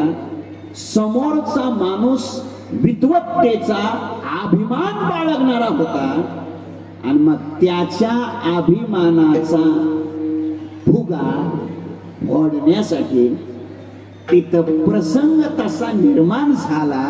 म्हणून चालविली जड भिंती हरली चांगयाची भ्रांती. नीट ऐका, लक्ष देऊन ऐका. समोरचा येणारा माणूस तितक्या तोऱ्यात आला होता, तितक्या आळंदीच्या बाई वजनात आला होता, असा आला होता. मग त्याला दाखवून देणं गरजेचं पडलं. अरे तुझ्यापेक्षा आम्ही लय पुढं. नाविलाज होता. त्यांना हौस नव्हती. हौस असती तर भिंती रोजच चालवली असते त्यांनी. लक्षात ठेवा. म्हणून पुढचे एक वाक्य देतो, जरा चांगलं आहे का. साधू चमत्कार करत नसतात. साधू चमत्कार करत नसतात. ऐका, जे चमत्कार करत असतात, जे चमत्कार करत असतात ते साधू नसतात. जे चमत्कार करतात ते साधू नसतात. साधू चमत्कार करतात. साधूकडे चमत्कार करण्याचं सामर्थ्य असतं. म्हणून जे जे चमत्कार करतात ते ते सगळे साधू असतात असा मात्र अर्थ काढू नका. हे लक्षात ठेवा. प्रसंग आला, प्रसंगानं करावं लागलं. मी एका गावी असंच सांगत होतो, अण्णा असंच सांगत होतो, चालवली जड भिंती. ज्ञानोबरांनी भिंत चालवली. प्रवचन करत होतो आणि सांगत होतो, चालविली जड भिंती. एक जण आला की गडी पट्ट्या पडून, महाराज बंद करा. काय सांगायला लागलं. म्हणलं ज्ञानोबरांनी भिंत. खरं आहे का खोटं आहे. खरं आहे का खोटं आहे म्हणजे, अरे खोटं म्हणायची हिंमत आहे का म्हणलं आपली. भिंत चालवली ना. नक्की. म्हणलं नक्की. म्हणलं मग ज्ञानोबरांनी जर भिंत चालवली तर तुम्ही एवढं व्यासपीठ चालवा. स्टेज आहे ना, हे चालवा ना. म्हणलं चालवा ना तुम्ही. मी म्हणलं चालवतो. चालवा म्हटलं. म्हणलं चालवतो की. चालवा ना म्हटलं. मग वाजली नाही एक आली ना. आता तुम्ही सांगितलेली वेळ बी झाली ना. चालवा ना. मी म्हणलं चालवतो. मग उशीर कशाला लावता. अजून 3-4 चरण सांगायचे. चालवा लवकर चालवा. स्टेज चालवा. मी म्हणलं चालवतो पण एक करावं लागेल. म्हणलं काय करावं लागेल. म्हणलं तू वाघावर बसून हातात नागाचा सापाचा आसूड घेऊन आकाश मार्गाने ये म्हटलं. तू तसा आला. मला चांगलं माहित आहे वाघ म्हणलं की त्याला पाणी पाजावं. मला पक्क माहित आहे त्याच्याच्यानं वाघावर बसायचं, नागाचा आसूड घेऊन यायचं हे त्याच्याच्यानं शक्य नाही. आणि त्याच्याच्यानं ते शक्य नसल्यामुळं आता कशाला माझं कशाला सांगू. तुम्हाला बी घ्यायचीच असली परीक्षा तर घ्या माझी. जाऊ मी का बोला लागलोय. प्रसंग तसा निर्माण झाला आणि म्हणून भिंत चालवली. पुढे का ज्ञानोबरायांनी रेडा बोलावला. का बोलवला हो. काय कारण हो. समोरच्या विद्वान पंडिताचा गर्व हरण करण्याकरिता रेड्या मुखी वेद बोलविला. गर्व तुझा रेड्या मुखी वेद बोलविला. गर्व तुझा रेड्या मुखी वेद बोलविला. गर्व तुझा रेड्या मुखी वेद बोलविला. गर्व तुझा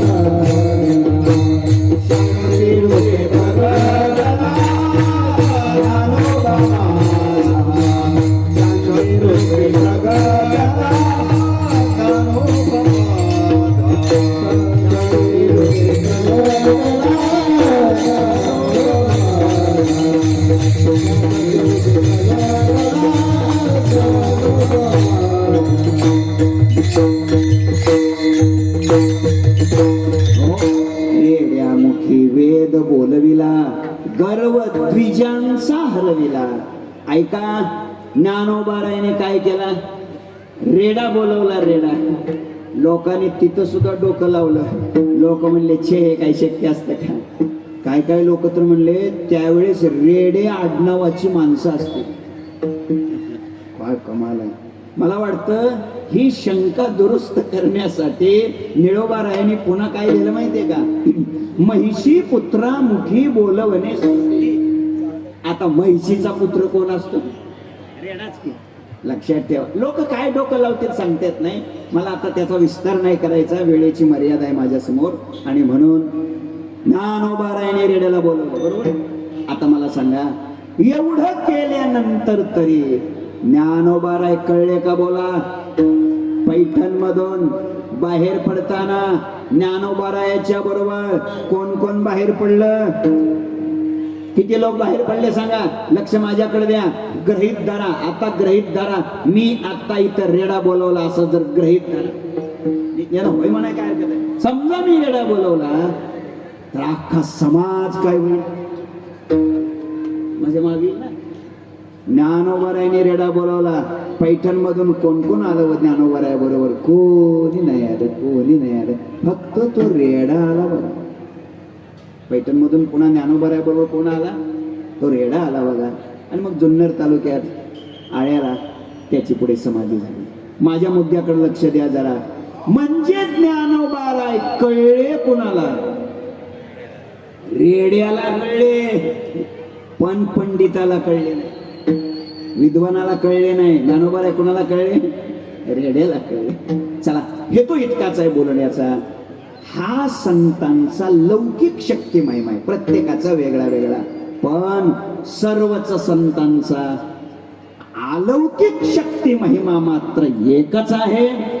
आणि तो अलौकिक शक्ती महिमा संतांचा कोणता? महाराज याचं उत्तर अभंगाच्या पहिल्या चरणात देतात.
आलिंगन घडे, आलिंगन घडे मोक्ष सायुज्यता जोडे. अभंगाच्या पहिल्या चरणामध्ये जगद्गुरु संत श्रेष्ठ श्री तुकाराम महाराज संतांचा अलौकिक शक्ती महिमा सांगतात. काय सांगितला? आलिंगन घडे. संतांना जर आलिंगन दिलं, संतांचं जर आलिंगन सहज घडलं, घडे शब्दातून सहजता आहे, सहजासहजे संतांच्या जवळ जाण्याचा योग आला. त्यांच्या चरणाचा, त्यांच्या कृपेचा, त्यांच्या दृष्टीचा, त्यांच्या हाताचा जीवनाशी जर स्पर्श झाला तर महाराज सांगतात मोक्ष सायुज्यता जोडे. महाराज सांगतात सायुज्य मोक्ष प्राप्त होतो. लक्ष द्या, आलिंगनातून सायुज्य मोक्ष प्राप्त होतो. हा संतांचा अलौकिक शक्ती महिमा आहे. मोक्ष सायुज्य शब्द आल्यामुळे मग ते 4 प्रकार सांगावे लागतील: सलोकता, समीपता, स्वरूपता, सायुज्यता. ऐका, सलोकता कशाला म्हणायचं? देव ज्या लोकात राहतो त्या लोकात आपल्याला जायला मिळणं याला सलोकता म्हणतात. वैकुंठ भुवनी घर केले. समीपता कशाला म्हणायचं?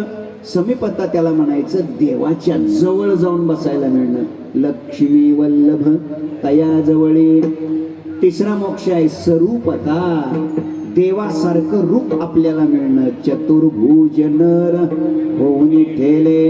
आणि शेवट आहे सायुज्यता, देवातून आपल्यात कसलाच फरक न राहणं, नव्हे नव्हे आपणच देव बनणं, याचं नाव आहे सायुज्य मोक्ष. आणि तो सायुज्य मोक्ष मिळतो कशानं? तुकोबाराय सांगतात संतांचं आणि आपलं जर आलिंगन घडलं तर तो आपल्याला सायुज्य मोक्ष मिळतो. छोटा प्रश्न आहे, आलिंगनातून मोक्ष कसा मिळेल? ऐका, आलिंगन ही आहे क्रिया, आलिंगन ही आहे क्रिया. आणि मग क्रियेतून मोक्ष कसा मिळेल हो? क्रियेतून काही गोष्टी प्राप्य आहेत, उत्पाद्य आहेत, संस्कारी आहेत आणि विकारी आहेत, विश्लेषण करत नाही. आलिंगन हे तर कर्म आहे, क्रिया. मग मोक्ष क्रियेतून मिळतो का? मोक्ष कर्मातून मिळतो का? तर नाही. उत्तर लक्षात ठेवा. मोक्ष ही एक स्थिती आहे. मोक्ष ही एक जाणीव आहे. मोक्ष कशाला म्हणायचं? नेमकं मोक्ष मोक्ष म्हणजे काय? काय होतं बऱ्याच वेळेला हे मोक्ष, ब्रह्म, माया, कुटस्थ, साक्षी, चैतन्य असे शब्द लोकांनी ऐकले की लोकांना होते तकलीफ. लोकांना वाटतंय चांगलं कीर्तन सांगताय मधीच काय झालं बोवाला, हे कुठून आलं असं वाटतं लोकांना. तर ऐका, मोक्ष कशाला म्हणायचं याच्या मी जरा व्याख्या सांगतो तुम्हाला. किती ध्यानात राहतात बघा. मोक्ष कशाला म्हणायचं? पहिली व्याख्या सांगतो. आत्यंतिक दुःखाची निवृत्ती आणि परमानंदाची प्राप्ती, त्याचं नाव मोक्ष. दुसरी व्याख्या, प्राप्ताची प्राप्ती, निवृत्ताची निवृत्ती, त्याचं नाव मोक्ष. तिसरी व्याख्या, नित्य प्राप्त असणाऱ्या वस्तूच्या येणाऱ्या प्रतीतीच्या प्रतिबंधाची निवृत्ती, त्याचं नाव मोक्ष. आता जरा जास्त क्लिक झाली. ऐका, मोक्ष कशाला म्हणायचं त्याच्या पुढची व्याख्या सांगतो. मोक्ष त्याला म्हणायचं जीवनातल्या अज्ञानाची कायमची निवृत्ती होणं मोक्ष. वासना जळून खाक होणं मोक्ष. अहंकारावर विजय मिळवणं मोक्ष. मला वाटतं एवढ्या व्याख्या सांगून हे जर कळलंच नसलं तरी एकदम सोपी व्याख्या सांगतो. आमचे वैकुंठवासी गुरुदेव गुरुवर्य घुले बाबा, विठ्ठल महाराज घुले बाबा, ते पाठामध्ये सांगत असताना म्हणायचे, बुवा मोक्ष कशाला म्हणायचं? लय सोपी व्याख्या सांगायची आहे का? ते म्हणायचे मोकळं होणं म्हणजे मोक्ष. काय व्याख्या केली त्यांनी? मोकळं होणं म्हणजे कशातून? कीर्तनातून. ऐका, मोकळं होणं म्हणजे मोक्ष. पण आता मोकळं व्हायचं कशातून? पहिलं दुःखातून मोकळं होणं म्हणजे मोक्ष. दुसरं अज्ञानातून मोकळं होणं म्हणजे मोक्ष. आणि तिसरं द्वैतातून मोकळं होणं म्हणजे मोक्ष. द्वैताचे बंधन न बाधिजे, मोक्षाची व्याख्या दादा. थोडक्यात मोक्ष ही समज आहे, मोक्ष ही जाणीव आहे. आपण कोण आहोत हे आपल्याला कळणं म्हणजे मोक्ष. आपल्याच स्वरूपाची आपल्याला जाणीव होणं म्हणजे मोक्ष. आपण आपल्याला आपल्यात पाहायला सुरू करणं म्हणजे मोक्ष. आणि मग ऐका, हा मोक्ष तर ज्ञानानेच मिळतो. कितीतरी प्रमाण सांगता येतील. ज्ञाने विन मोक्ष नाही हा सिद्धांत. वेद बोले हात उभारोनी, ज्ञाने विने एके उपाय करीशी जितुके तेही गुंफीशी अधिके रुखीये. ऐका, ज्ञानात देव तू कैवल्यमिति शास्त्रेषु दिंडी महा. शास्त्र सांगते मोक्ष कशाने मिळतो? ज्ञानानेच मिळतो. आणि अक्षत्र चिंतनात तुकोबाराय सांगतात आलिंगन घडे मोक्ष सायुज्यता जोडे. आणि आलिंगन हे तर काय आहे? कर्म आहे, ही क्रिया आहे. मोक्ष तर कशाने मिळतो? ज्ञानाने मिळतो. एक 2-4 मिनिटं थोडी बुद्धीला थोडा ताण द्या जरा. ऐका, 2-4 मिनिटं ऐका. ऐका, मोक्ष हा ज्ञानानेच मिळतो. मोक्ष म्हणजे काय? अज्ञान संपणं, वासना संपणं, अहंकार संपणं, आपल्या स्वरूपाची जाणीव आपल्याला होणं, चिदानंद रूप शिवोहम शिवोहम हे कळणं, याचं नाव काय आहे? मोक्ष आहे. आणि मग त्याच्यासाठी तर गरज कशाची आहे? ज्ञानाची. जाऊ द्या, सोपं सांगतो, लक्ष द्या जरा. काय झालं? एक अशी दोरी पडली होती. काय पडली होती? दोरी. दोरी कळते ना? दोरी दोरी दोरी पडली होती. आणि एक जणाला वाटलं साप, बापरे साप. ऐका जरा, ऐका. पडलेली काय आहे? दोरी. आणि त्याला वाटलं काय? साप. उत्तर नीट द्या. अंधारात साप दिसला का उजेडात? कशात? अंधारात. आता नीट कीर्तनातली उत्तर देत जा. अंधारात साप तरी कशाला दिसेल बरं? नाही, अंधार असल्यावर साप तरी कशाला दिसेल? ज्या आरती त्याला साप दिसलाय त्या आरती तिथं अंधार आहे का उजेड आहे? उजेड आहे. लोक आता पार्टी बदलली, उजेड आहे म्हणून. निदान कीर्तन होईपर्यंत तरी एका पार्टीत राहायला पाहिजे. आणि मग आता ऐका, जर तुम्ही म्हणताय ना उजेड आहे, तर मग उजेडात साप कशाला दिसेल? दोरीच दिसेल ना. कीर्तन ऐकते का तुम्ही? पडलेली काय आहे? आणि याला दिसला काय साप, उजेडात का अंधारात? अरे अंधारात. हे बघ, साप दिसलाय का नाही, ज्या अर्थी साप दिसलाय त्या अर्थी तिथं उजेड आहे, बरोबर. आणि मग उजेडात साप कशाला दिसल? उजेडात दुरीत दिसेल ना. पडलेली तर काय तुमच्या काही डोक्यात शिरणं गेलं? नेमका तिथं अंधार असेल का उजेड असेल? मंद अंधकार. शास्त्रातला पुढचा शब्द आहे संधी प्रकाश. अजून पुढचा शास्त्रातला शब्द आहे अधिष्ठानाचं सामान्य ज्ञान आणि विशेष अज्ञान असल्यानंतर अधिष्ठानाच्या ठिकाणी अध्यस्थाची प्रतीती येते. आता हे तर लय तकलीफ झाली. तर ऐका सोपं करतो. तिन्ही सांज झाल्यावर, झाकाड पडल्यावर, काय कुठले शब्द आहे तुमच्याकडे? असं थोडस झाकाड पडलं ना, थोडस तिन्ही सांज झाली ना, म्हणजे थोडा प्रकाश आणि थोडा अंधार. आणि अशा वेळेला पडलेली काय आहे? दोरी. याला वाटलं काय? साप. घाबरला. आता जरा लक्ष द्या, शहाणी माणसं पटकन बोला. घाबरला. आता त्या सापाला काय करायचंय? मारायचंय. सापाला मारायचंय. मग लवकर सांगा, 5 फूट काठी लागल. मग सांगितलं की तुम्ही सापाचं सांगितलं नाही का? 5 फूट काठी लागल त्या सापाला मारायला, का 7 फूट काठी लागल? लवकर सांगा, बोला. किती फूट? किती? 5 फूट. ते म्हणतात 5 फूट काठी लागल. खरं सांगा, खरं 5 फूट काठीनं भागल का 7 फूट लागल? बोला माऊली, किती फूट लागल? 7 फूट लागेल. आणि असे श्रोते सापडल्यावर काय मजा येते. आमच्या पप्पाच्या कीर्तन तुम्ही ऐकत नाही वाटतं? ऐकताय ना कीर्तन? दादा काय मारायचं आहे?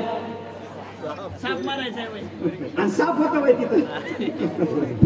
किती उशीर सांगितले मी, पडलेली काय आहे? आणि मग दोरीवरचा साप मारण्यासाठी काठी लागल का बॅटरी लागल?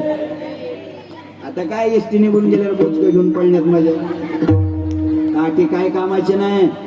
वाचा जरा 15 अध्याय. ज्ञानोबाराय सांगतात, दोरीची या उरगा डांगा मिळविता पैगा, तो शिनूची होय वाऊगा जिय परी. ज्ञानोबाराय सांगतात, अरे दोरीचा साप मारायला काठी नाही लागत, बॅटरी पाहिजे पौर्णिमा टार्च. याचा अर्थ सांगू का? याचा अर्थ असा आहे, सर्प भ्रमाची निवृत्ती होण्याकरता कर्म नाही चालत, ज्ञानाची गरज आहे. भ्रमनिवृत्ती होणं म्हणजेच मोक्ष. आणि त्या भ्रमनिवृत्ती करता कर्म उपयोगाचं नाही, तिथं काय उपयोगाचं आहे? ज्ञान उपयोगाचं आहे. ज्ञान म्हणजे थोडक्यात मोक्ष हा कशाने मिळतो? ज्ञानाने मिळतो. आणि आलिंगन देणं हे तर काय आहे?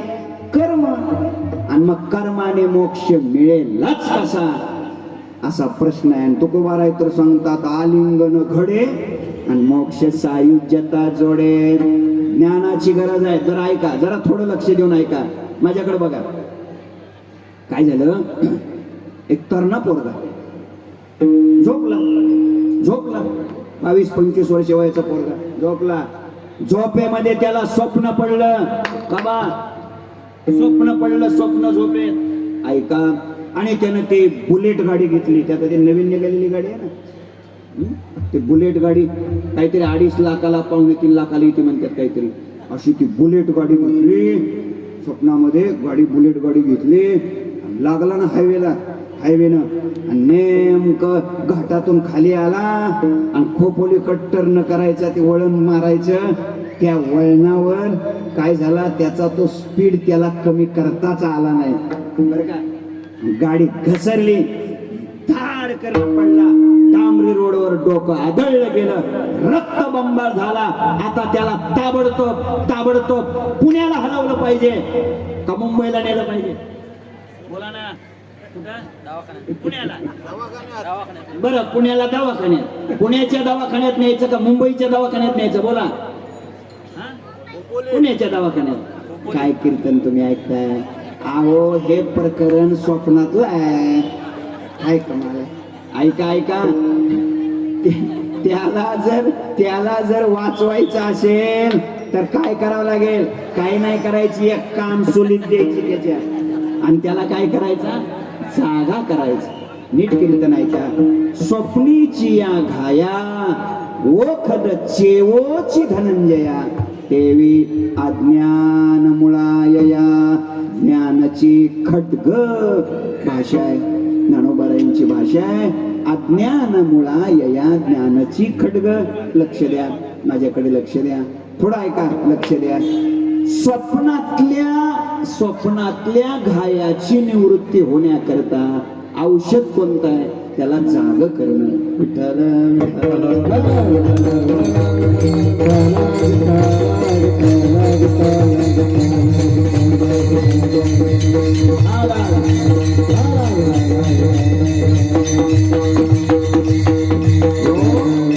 लक्ष द्या. स्वप्नातल्या घायाचं औषध आहे जाग करणं. तसं आहे का? अज्ञानाला नष्ट करण्याचं औषध आहे ज्ञान. ज्ञानाशिवाय अज्ञान नष्ट होत नाही. लक्ष द्या. थोडं जरा माऊली दूध वाटतंय का? एक 5-2 मिनिटं थोडं थांबा. यांचं लक्ष दुधाकडे जात आहे सगळं. थोडं कीर्तन झालं. ते पेनर बी नाहीत आता, त्यांचं लक्ष नाही दुधाकडे, अजिबात दुधाकडे लक्ष नाही त्यांचं, अजिबात. ते आता देहभान हरपून गेलेले आहेत सगळं. त्यांचं लक्ष सगळं कीर्तनाकडे. आता बघा, ते बघतेत का तरी तुम्ही घेऊन चालले तर तिकडे बघत सुद्धा नाही, सगळं लक्ष इकडे लागलं. वास असं ऐका, जरा ऐका. मी जीवाचं रान करायला लागलोय पटवून देण्यासाठी. माझा मुद्दा समजलाय तुम्हाला? मुद्दा इतकाच आहे, स्वप्न घायाची निवृत्ती करण्याकरता औषध कोणतं आहे? जाग करणं. तसं अज्ञान नष्ट करण्याकरता औषध कोणतं आहे? ज्ञान. आणि म्हणून मोक्ष हा कशाने मिळतो? ज्ञानानेच मिळतो. आणि आज तर तुकोबाराय सांगतात, आलिंगन घडे मोक्ष सायुज्यता जोडे. तर हे कसं शक्य आहे याचं उत्तर देतो आणि सेवा समाप्त करण्याचा प्रयत्न करतो. उत्तर आहे का? तर पहिलं उत्तर सांगतो, मोक्ष ज्ञानानेच मिळतो. हेच बरोबर आहे. मग आलिंगनानं मोक्ष मिळतो हे तुकोबाराय म्हणतात, हे कसं शक्य आहे? तर त्याचं उत्तर सांगतो. त्याचं उत्तर आहे, मोक्ष ज्ञानानेच मिळतो हे बरोबर आहे, पण आलिंगन दिल्यानंतर सुद्धा मोक्ष मिळतो हे बी बरोबर आहे. हे बी बरोबर कसं? तर उत्तर आहे का, तुमचं माझं आलिंगन वेगळं आणि संतांचं आलिंगन वेगळं. सांगतो तुम्हाला मी, ऐका जरा, ऐका. काय आहे? ज्ञानाने मोक्ष मिळतो हा आहे कायदा. कायदा. आणि आलिंगनाने मोक्ष मिळतो हा आहे महिमा. ऐसा संताचा महिमा. हा तर महिमा आहे ना. एक सांगतो, नियमात बसलं तुमचं काम झालं. याच्यात काय विशेष? एखाद्या अधिकाऱ्याने तुमचं काम केलं. का काम केलं? नियमात बसलं. नियमात बसलं काम केलं, ह्याच्यात काय विशेष आहे? स्वतंत्र अधिवेशन बोलवून स्वतंत्र अधिसूचना काढून, कळलं का नाही? हे महत्वाचं आहे ना, हे झालं पाहिजे. हे कायद्यात बसलं काम केलं, त्यात काय विशेष आहे? कायद्यात न बसता सुद्धा, आता ते पुढे बसताय का नाही कायद्यात ते भाग बघून, कायद्यात न बसता काम करणं याला तर मोठेपणा म्हणायचं. कायद्यात बसताय का? ज्ञानानेच मोक्ष मिळतो हा कायदा आहे, पण हा कायदा जरी असला तरी संतांना आलिंगन दिल्यानंतर मोक्ष मिळतो हा संतांचा काय आहे? महिमा आहे. जरा ऐका. आलिंगनाचे 3 प्रकार आहेत. एक आहे सात्विक आलिंगन, दुसरा आहे रजोगुणी आलिंगन आणि तिसरा आहे तमोगुणी आलिंगन. भगवान कृष्ण कन्हैयाने अर्जुनरावाला आलिंगन दिलं. मग सावळा सकंकनो बाहू पसरोनी दक्षिणो आलिंगेला स्वशरणो भक्तराजू. ऐका, कृष्ण कन्हैयानं अर्जुनाला दिलेलं जे आलिंगन आहे ते सात्विक आलिंगन आहे. पुढं सांगतो, रामायणामध्ये मंथरेनं कैकईला जे आलिंगन दिलं ते आलिंगन रजोगुणी आलिंगन आहे. रामकृष्ण या. आणि पुढचं आलिंगन आहे. अजून एक आलिंगन आहे, महाभारतामध्ये ते आलिंगन आहे बघा. धृतराष्ट्राने पांडवाकडं निरोप पाठवला. खूप दिवस झालं पांडवांची भेटच नाही.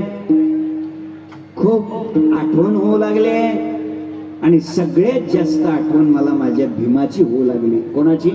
भीमाची. आणि म्हणून भीमाकडे निरोप पाठवला, मला आलिंगन द्यायला ये रे, मला भेटायला ये रे. ऐका, भीमाला निरोप पोहोचला. आणि भीम म्हणजे भोळा माणूस, अर्धान तसाच भोळा तसाच. ऐका, भीमाला वाटलं आपल्या काकाला आपल्याला कधी भेटन झाले. आणि निघाला भीम. कुठे निघाला? धृतराष्ट्राकडे आलिंगन देण्याकरता, भेटण्याकरता निघाला की या बाबाची गाठ पडली लगेच मध्ये. घाई गडबडीत निघाला होता. कृष्ण कन्हैयाने विचारलं, कुठं चाललाच? काकाकडे चाललोय. कशा करता? आलिंगन द्यायला, भेट द्यायला काकाकडे चाललोय. भगवान कन्हैया म्हणाले, बावळट आहेस तू. तुला माहित आहे का, तुला काकाचा अंदाज आला?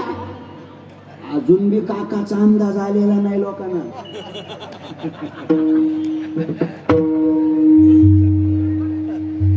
लक्षात, तुम्हाला अंदाज लक्षात? काय काकाच्या मनात असतं कोणास ठाऊक. भल्याला कळत नाही काकाचा अंदाज. काकाचा म्हणजे कोणाचा? धृतराष्ट्राचा. हो, अर्थात काका धृतराष्ट्र आहे असं काय माझं. ऐका, थांब भीमा, जाऊ नको. मग काय करू? थांब म्हणे. मग ऐका, लोखंडाचा भीमासारखाच पुतळा तयार केला. प्रचंड वजनाचा भीमासारखा हुबेहूब लोखंडाचा काय केला? पुतळा तयार केला. आणि भीमाला सांगितलं, जाताना हा पुतळा बरोबर घेऊन जा. 10-50 लोकांना उचलून घेऊन पुतळ्याला न्या. आणि अगोदर मी आलोय असं म्हण. आणि काकाच्या समोर हा पुतळा कर अगोदर. काकाला अगोदर या पुतळ्याला भेटू दे आणि मग तू भेट म्हणे. ठीक आहे म्हणे. लोखंडाचा पुतळा बनवला. 50 माणसांनी तो उचलला, काकाच्या समोर नेऊन ठेवला. कुणाच्या? धृतराष्ट्राच्या. आणि भीम म्हणाला, काका मी आलोय. आणि असं म्हटल्यानंतर, अरे वा, बरं झालं रे आलाच रे. म्हणून धृतराष्ट्रानं असं त्या पुतळ्याला कडकडून आलिंगन दिलं. म्हणता ऐका, त्या आलिंगनाचा परिणाम त्या लोखंडाच्या पुतळ्याचं पीठ झालं. आणि मग भीमाच्या ध्यानात आलं काकाचा अंदाज. या लोखंडाच्या पुतळ्याचं जर पीठ झालंय, भीमानं मनात आणलं आपलं तर थालपीठच झालं असतं. ऐका, हे आलिंगन तमोगुणी आलिंगन आहे. अजून एक आलिंगन आहे इतिहासातलं. अजून एक आलिंगन आहे. सांगा रे पोरांनो, इतिहासातलं आलिंगन. छत्रपती शिवाजी महाराज आणि अफजल खान, हे सुद्धा आलिंगनच आहे. वेळेच्या मर्यादा आहेत. आलिंगन दिलं की काय होतंय? मोक्ष प्राप्त होतय. आईचा संतांचा महिमा झाली बोलायाची सीमा. संतांना आलिंगन दिले की मोक्ष प्राप्त होतो, हा संतांचा महिमा आहे.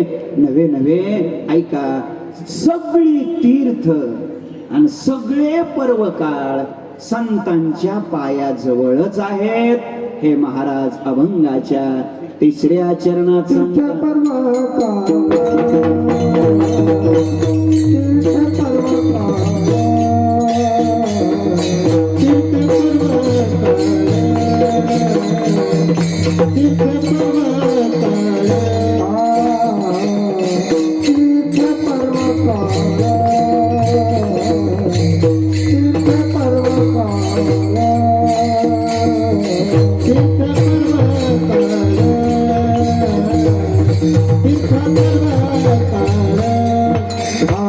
Hare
सगळीच तीर्थ संतांच्या चरणाजवळ येतात.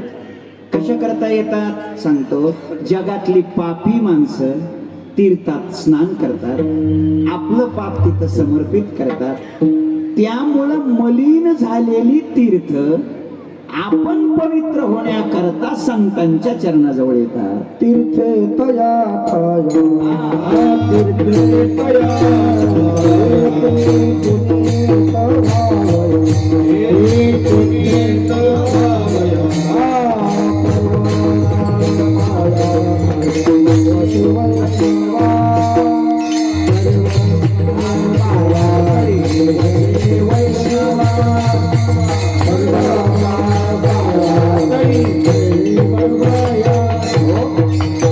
तीर्थे तया ठाया येती पुनीत व्हावया. पर्वकाळ पाया तळी पाया तळी पर्वकाळ वशे वैष्णवा. वैष्णवा पाया तळी पर्वकाळ वशे. तीर्थे पुनीत व्हावया तया ठाया येती. ऐका, तीर्थ इथं येतात पुण्यवान बनण्याकरता. स्वामी सद्गुरु गगनगिरी महाराजांच्या चरणाला स्पर्श करून पवित्र होण्यासाठी तीर्थ इथं येतात. हे लक्षात ठेवा. तीर्थाशी तीर्थ रूप झाला तोच एक मोक्ष तेने दर्शन. ऐका, इतके हे संत पवित्र आहे. पर्वकाळ सुद्धा सगळे तिथे येतात. पुष्कळ विषय. पर्वकाळ शब्दाचा अर्थ सांगतो एका वाक्यात. ज्या काळाला सामान्य घटनेचं सुद्धा असामान्य पुण्य मिळतं त्या काळाला पर्वकाळ म्हणतात. नाही कळलं? ज्या काळामध्ये छोट्या क्रियेचं सुद्धा मोठं पुण्य मिळतं त्याला काय म्हणायचं? पर्वकाळ. उदाहरण सांगतो सोपं. ऐका, अधिक मास हा काय? पर्वकाळ आहे. अधिक मास हा पर्वकाळ. एक वाक्य असतं आपल्याकडे नेहमीकडे, अधिकस्य अधिकम फलम. इतर मासात कीर्तन ऐकल्याच्या पुण्यापेक्षा अधिक मासात कीर्तन ऐकल्याचं पुण्य जास्त. इतर मासामध्ये दानधर्म केल्याच्या पुण्यापेक्षा अधिक मासात दानधर्म केल्याचं पुण्य जास्त. म्हणून ऐका जरा, हा कायदा फक्त पुण्याच्याच बाबतीत लागू असतो असं नाही बरं का. इतर मासात तंबाखू खाल्लेल्या पापापेक्षा अधिक मासात तंबाखू खाल्लेलं पाप सुद्धा जास्त. अधिकस्य अधिकम फलम. लोक कायदा फक्त पुण्यालाच लावतात, तसं नाही, सगळीकडे लावायचं. तुम्ही जाऊ द्या हो. आता हे तीर्थक्षेत्र आहे, बरोबर आहे ना. आणि आज सांगू का, आज पर्वकाळ आहे. आज पर्वकाळ आहे. कोणता पर्वकाळ आहे? पर्वकाळ द्वादशी. दिली सामुग्री अमावासी. एकादशी हे उरत आहे आणि द्वादशी हा पर्वकाळ. म्हणून लक्षात ठेवा, आज हा पर्वकाळ आहे. या पर्वकाळात आणि या तीर्थस्नानात इथे आल्यानंतर जे तुम्ही सत्कर्म करणार, जे दानधर्म करणार, जे आज नामस्मरण करणार, याचं पुण्य परवापेक्षा आज जास्त आहे, उद्यापेक्षा आज जास्त आहे. कारण आज पर्वकाळ आहे आणि विशेष करून तीर्थस्थळ आहे, साधूचा दरबार आहे. म्हणून आज तुम्ही जे जे कराल त्याचं पुण्य, बोला, त्याचं पुण्य अधिक आहे. जे जे कराल त्याचं. आज इथे आल्यावर, दर्शन घेतल्यावर, प्रसाद घेतल्यावर, गेटच्या बाहेर पडल्यावर तंबाखू सोडून पिचकारी हाणलेल्याचं पाप सुद्धा रोजच्या पेक्षा जास्त आहे. म्हणून आजचा दिवस तरी जरा थोडा शाबूत ठेवा. आजचा दिवस तरी जरा काटेकोर पाळा. आज आपल्याकडून कुठलंच दुष्कर्म होणार नाही याची काळजी घ्या. काय कीर्ती वसे वज्रले प्रमाण आहे बघा. अन्य ठिकाणी केलेलं पाप तीर्थात आल्यानंतर काय होतं? नष्ट होतं. पण तीर्थात येऊन जर पाप केलं तर ते मात्र वज्रलेप झाल्याशिवाय राहत नाही. हे तो इतकाच आहे. सगळी तीर्थ, सगळे पर्वकाळ या महात्म्याच्या चरणाजवळ आहेत. एक ओवी देतो. ज्ञानोबा राय सांगतात, तीर्थ कोण? क्षेत्र कोण? ऐका ऐका, जो महात्मा चिंतन करतो, जो महात्मा नामस्मरण करतो, जो महात्मा साधना करतो, तो महात्मा म्हणजेच तीर्थ आहे, तो महात्मा म्हणजेच क्षेत्र आहे. ओवी देतो 12व्या अध्यायातली.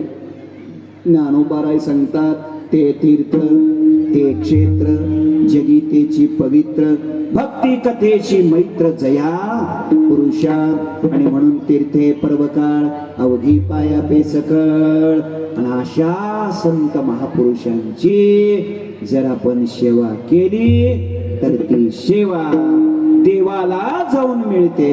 हा त्यांचा महिमा. शेवट सुख माने देवा, सुख माने देवा, सुख माने देवा, सुख माने देवा, सुख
माने देवा.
तुका म्हणे देवा, त्यांची केली पावे सेवा. ऐसा संतांचा महिमा, झाली बोलायाची सीमा. आजच्या या अभंगातून जगद्गुरु संत श्रेष्ठ श्री तुकाराम महाराज संतांचा अलौकिक शक्ती महिमा प्रगट करतात. संतांचं मोठेपण सांगतात. काय संतांचा महिमा? त्यांना आलिंगन दिलं की मोक्ष मिळतो. मोक्ष हा त्यांचा काय आहे? महिमा आहे. मग ऐका ऐका, कोणत्याही पद्धतीनं संतांचा स्पर्श होऊ द्या, संतांची कोणत्याही पद्धतीने कृपा होऊ द्या. म्हणजे कशी, समजा संतांची आपल्या जीवनावर शब्द कृपा होऊ द्या तरी मोक्ष, संतांची स्पर्श कृपा होऊ द्या तरी मोक्ष, संतांची नेत्र कृपा होऊ द्या तरी मोक्ष, आणि संतांची संकल्प कृपा होऊ द्या तरी मोक्ष. थोडं ऐका, चारीचे प्रमाण सांगण्याचा प्रयत्न करतो. पहिली आहे संतांची शब्द कृपा. संतांनी शब्द कृपा केली, श्री गुरुच्या मुखातून नाममंत्र एकदा का कानामध्ये उतरला की त्याचा परिणाम तुका म्हणे कानी ऐकिली मात, तोची झाला घात जीवपणा. ऐका, जीवपणाचा घात होणं, जीवपणा नष्ट होणं, जीवपणा संपणं म्हणजेच काय, मोक्ष. बघा, म्हणजे संतांनी उपदेश केला, बोध दिला, मज सांगा ते मार्ग दाविला नीट, भ्रांती हे समूळ गेली. ऐका जरा, समूळ भ्रांती नष्ट होणं म्हणजे मोक्ष. म्हणजे संतांनी मार्गदर्शन केलं, उपदेश केला, शब्दाची कृपा आपल्या जीवनावर झाली की काय मिळतो, मोक्ष. आता पुढे काय, स्पर्श कृपा. स्पर्श कृपा, संतांनी कृपेनं आपल्या मस्तकावर हात ठेवला, मस्तकी तो जाना हे विलाकर, काय मस्तकावर हात ठेवला, त्यांचा स्पर्श जीवनाशी झाला की जीवनात बदल होतो. ज्ञानोबाराय सांगतात, ऐका, त्यांची कृपा झाली, त्यांनी मस्तकावर हात ठेवला की हा पद्मकर माथा पारुके, तो जीवची परी तुके महेशेशी. ऐका, जीवच पण महेशेशी तुके, कशामुळं, पद्मकर माथा पारुके, त्यांचा कमळाप्रमाणे पवित्र असलेला हात आपल्या मस्तकावर पडला की आपल्या जीवनाचा उद्धार होतो, मोक्ष. आता तिसरी काय, नेत्र कृपा. त्यांनी डोळं भरून आपल्याला पाहिलं ना, बस आपल्या जीवनात बदल झाल्याशिवाय राहत नाही. हा दिठिवा जयावरी झळके, बस दिठिवा जयावरी झळके, किंवा कृपा कटाक्षे निहाळले, झालं मोक्ष. आता काय राहिलं, संकल्प कृपा. त्यांनी संकल्प जरी केला, अवघाची संसार सुखाचा करेन, हा त्यांचा संकल्प आहे, आणि त्या संकल्पाचा परिणाम जीवनात आमूलाग्र काय होतो, बदल होतो. म्हणजे संकल्पाच्या निमित्ताने, शब्दाच्या निमित्ताने, स्पर्शाच्या निमित्ताने, किंवा दृष्टीच्या कृपेच्या निमित्ताने त्यांचा आपल्या जीवनाशी संबंध यावा. समर्थ सद्गुरु श्री गगनगिरी महाराज यांच्या जीवनाचा, ज्यांच्या जीवनाशी, ऐका, स्पर्शाचा संबंध आला, दृष्टीच्या कृपेचा संबंध आला, शब्दाचे काही वाक्य त्यांनी सांगितले तो संबंध आला, सहज बोलणे, हितोपदेश. ऐकलं मी मगाशी जनार्दन अण्णांनी सांगितलं, त्यांनी सांगितलेल्या कोणत्याच गोष्टीला कधीच नाही म्हणलो नाही, कधीच. ते सांगायचे ते होयच म्हणायचं आणि ते करायचंच. खऱ्या अर्थानं त्यांचे शब्द हाच आपल्यासाठी प्रसाद समजून आपण जर जीवनात वागलो तर आपल्या जीवनाचं परिवर्तन झाल्याशिवाय राहत नाही. आणि म्हणून अशी परिवर्तन झालेली माणसं या ठिकाणी प्रचंड संख्येनं खऱ्या अर्थानं उपस्थित आहेत. चव्हाण परिवार आहे, भुजबळ परिवार आहे, आवर्जून उपस्थित झालेला हा परिवार आहे. मृदंगाचार्य इथं आलेत, आमचे आळंदीतले, संपूर्ण महाराष्ट्रामध्ये प्रसिद्ध असलेलं गायनाच्या क्षेत्रातलं व्यक्तिमत्व, गोड कीर्तन करणारं व्यक्तिमत्व महादेव महाराज, आवाड गुरुजी, ते इथं उपस्थित झालेले आहेत. जैत पाटील या ठिकाणी उपस्थित आहेत.